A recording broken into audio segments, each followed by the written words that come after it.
भारत को मिलेगा veto power, अब भारत बनेगा सुपर पावर। और ये हम नहीं कह रहे हैं, ये बात खुद UNGA के अध्यक्ष ने कही है। अब क्या करेगा चीन? ये खबर ही चीन के माथे पर पसीना लाने के लिए काफी है।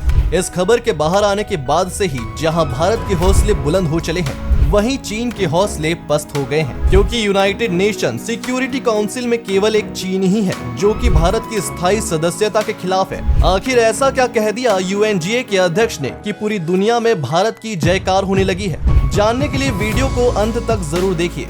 दोस्तों, कहा जाता है किसी चीज को पाने की कोशिश सच्चे मन से करो तो पूरी कायनात उसे आपसे मिलाने की कोशिश में लग जाती है। और अब ऐसा ही कुछ हुआ है भारत के साथ। आप सभी जानते हैं कि भारत कितने लंबे समय से UNSC की स्थायी सदस्यता लेने की कोशिश कर रहा है, लेकिन चीन की वजह से आज तक भारत को स्थायी सदस्यता नहीं मिल पा रही है, जिस वजह से हर बार भारत को वीटो पावर मिलने से रह जाता है। लेकिन इस बार कुछ ऐसा हुआ है कि चीन की भी अकल ठिकाने आ चुकी है। असल में संयुक्त राष्ट्र महासभा UNGA के अध्यक्ष साबा कोरोसी ने भारत को लेकर एक ऐसा बयान दिया जिसने पूरी दुनिया में हलचल मचा दी है। उन्होंने कहा कि संयुक्त राष्ट्र सुरक्षा परिषद के सदस्य राज्यों के बीच एक धारणा है कि सुरक्षा परिषद में बेहतर प्रतिनिधियों की आवश्यकता है, जिनमें उन देशों को भी शामिल किया गया है जिनके पास शांति के लिए बड़ी जिम्मेदारी है, लोगों की भलाई की बड़ी जिम्मेदारी है। और निश्चित रूप से भारत उनमें से एक है जो मानते हैं कि वे दुनिया की भलाई में योगदान दे सकते हैं। उन्होंने कहा कि जब UNSC बनाया गया था उस समय भारत सबसे बड़े देशों में से नहीं था, लेकिन अब भारत की गिनती दुनिया के सबसे प्रभावशाली देशों में होती है। आज भारत एक शक्तिशाली देश है और ऐसे में भारत को सुरक्षा परिषद का स्थायी सदस्य बनाने के लिए सही समय है। उन्होंने कहा कि UNSC में बहुत ही जल्द सुधार किए जाएंगे। भारत सुरक्षा परिषद के सबसे एक्टिव मेंबर्स में से एक है और भारत हमेशा ही विश्व शांति के लिए चलाए गए मिशंस में भाग लेने में सबसे आगे रहता है। इतना ही नहीं, उन्होंने कहा कि भारत जनसंख्या, अर्थव्यवस्था, विज्ञान और प्रौद्योगिकी के मामले में तेजी से बढ़ रहा है। जिस तेजी से भारत विकास कर रहा है, जल्द ही भारत एक महाशक्ति के रूप में पूरे विश्व में उभर कर बाहर निकलेगा। उन्होंने प्रधानमंत्री के बारे में भी अपनी राय रखी।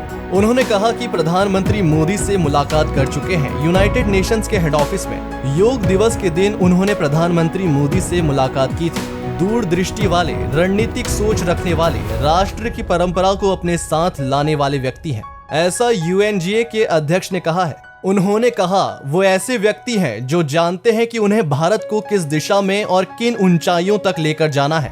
दोस्तों, UNGA के अध्यक्ष के इस बयान से साफ पता चलता है कि भारत को लेकर यूनाइटेड नेशन की सोच किस तरह से बदल रही है और सुरक्षा परिषद में भारत की स्थायी सदस्यता को लेकर अब यूनाइटेड नेशन भी पॉजिटिव होने लगा है। वरना इतने समय से मांग करने के बावजूद भी UNSC ने कभी भारत की स्थायी सदस्यता की मांग को सीरियसली नहीं लिया। लेकिन इस बार भारत के रवैये को देखकर यूनाइटेड नेशन भी घबरा गया और उसे समझ आ गया कि अब भारत को हल्के में लेना ठीक नहीं है। और शायद UNGA के अध्यक्ष का यह बयान इसी बात की ओर संकेत करता है। दोस्तों, चलिए अब यह देख लेते हैं कि आखिर भारत सुरक्षा परिषद की स्थायी सदस्यता को लेकर इतना सीरियस क्यों है। उसे वीटो पावर मिलने से क्या फायदे होंगे? दोस्तों, यूनाइटेड नेशंस की सुरक्षा परिषद में 5 स्थायी सदस्य हैं। अमेरिका, ब्रिटेन, चीन, फ्रांस और रूस। इन्हें P5 भी कहा जाता है और इन देशों के पास वीटो पावर है और वीटो पावर ही ताकत है जो स्थायी सदस्य बनने से रोक रहा है। वीटो को नेगेटिव वोट कहा जाता है। वैसे एक लैटिन भाषा का शब्द है जिसका मतलब होता है निषेध करता हूँ मैं। इसमें UN के सिक्योरिटी काउंसिल के स्थायी सदस्य अपने एक वोट से किसी भी प्रस्ताव को पारित कर सकते हैं या खारिज कर सकते हैं। अभी तक रूस ने सबसे अधिक 143 बार वीटो पावर का इस्तेमाल किया है। भारत को अगर सुरक्षा परिषद का स्थायी सदस्य बना दिया जाए तो भारत को भी वीटो पावर मिल जाएगा। इससे एशिया में शक्ति संतुलन काफी हद तक बदल जाएगा।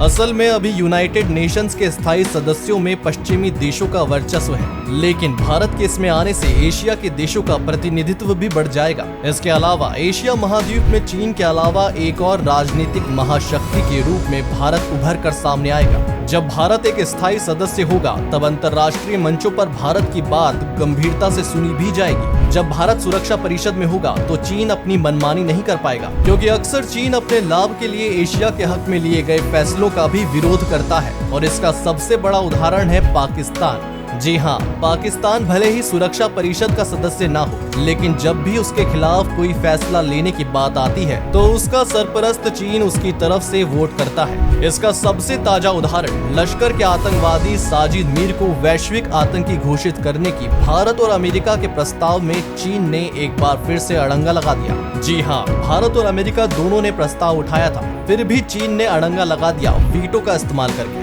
तो इतना शक्तिशाली होता है वीटो। साजिद मीर 26/11 मुंबई आतंकी हमले में वांटेड है। भारत और अमेरिका उसे वैश्विक आतंकी घोषित कराने के लिए संयुक्त राष्ट्र में प्रस्ताव लाए थे, लेकिन चीन ने उस प्रस्ताव को रोक दिया और इससे पहले भी चीन कई बार ऐसा ही कर चुका है। और यही सबसे बड़ी वजह है कि चीन नहीं चाहता कि भारत को वीटो पावर मिले, क्योंकि अगर ऐसा हुआ तो चीन अपने नापाक मंसूबों में कामयाब नहीं हो पाएगा। एक बात और इंटरेस्टिंग है कि सिर्फ एक चीन को छोड़कर बाकी के 4 स्थायी सदस्यों को भारत से कोई समस्या नहीं है। वह लोग खुद चाहते हैं कि भारत को सुरक्षा परिषद की स्थायी सदस्यता मिलनी चाहिए। वैसे तो चीन को भी भारत के स्थायी सदस्य बनने से कोई समस्या नहीं है, लेकिन उसे समस्या है भारत को वीटो पावर देने से। लेकिन अब की बार शायद चीन की कोई भी चाल कामयाब नहीं होने वाली है, क्योंकि सुरक्षा परिषद में सुधार होना जरूरी है। यह बात अब यूएनएससी खुद भी मानने लगा है और यूएनजीए के अध्यक्ष ने भी अपनी घोषणा में, अपने भाषण में इस बात को साफ कर दिया है कि भारत को स्थायी सदस्यता दी जानी चाहिए। असल में यूनाइटेड नेशंस में हो रहे सुधारों में भी भारत की बड़ी भूमिका है। भारत यूनाइटेड नेशंस के सभी शांति मिशन में बढ़ चढ़कर भाग लेता है, और तो और यूनाइटेड नेशंस को जितनी मदद भारत की तरफ से मिलती है उतनी कहीं से नहीं मिलती। यूनाइटेड नेशन की शांति सेनाओं में सबसे ज्यादा सैनिक भारत के हैं, और तो और भारत को 100 से ज्यादा देशों का समर्थन भी प्राप्त है। इसलिए यूनाइटेड नेशंस में भारत की दावेदारी काफी पक्की हो जाती है। इसलिए अब देखना यह होगा कि यूनाइटेड नेशंस कब तक भारत के दावे को नकार पाएगा। इस बार भारत की दावेदारी काफी मजबूत है, यहाँ तक कि भारत ने तो यह भी कह दिया था कि अगर उसे स्थायी सदस्यता नहीं दी गई तो वह यूनाइटेड नेशंस छोड़ देगा। और भारत के इस तरह के दावों की वजह से अब यूनाइटेड नेशंस भी समझ जाएं, इस बार भारत को बातों से बहलाना मुमकिन नहीं होगा। इसलिए वह भी भारत को स्थायी सदस्यता देने के बारे में सोचने लगा है। दोस्तों, आपको क्या लगता है कि इस बार भारत को वीटो पावर मिल जाएगी, या इस बार भी भारत को केवल बातों से ही बहला दिया जाएगा? अपने विचार हमें कमेंट सेक्शन में लिखकर जरूर बताएं। जितना हो सके इस वीडियो को शेयर करें फेसबुक पर, व्हाट्सएप पर। जल्द मिलते हैं अगले वीडियो में। तब तक आप सबका इस वीडियो के अंत तक बने रहने के लिए दिल से धन्यवाद।